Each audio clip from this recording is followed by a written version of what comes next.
আজ অনেক দিন পরে তোমাদের জন্য একটা ভিন্ন স্বাদের রেসিপি নিয়ে এসেছি। বেশ কয়েকটা কাটা মাছ ছিল।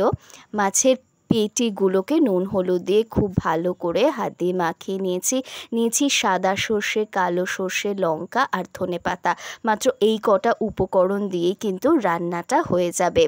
তার জন্য একটা ফ্রাইং প্যানের মধ্যে পরিমাণ মতো সর্ষের তেল নিয়ে নিয়েছি। তারপর পেটিগুলোকে ভালো করে এপিট ওপিট করে ভেজে নিয়েছি। আমি যদিও কম ভাজি, তোমরা চাইলে বেশি করে ভেজে নিতে পারো।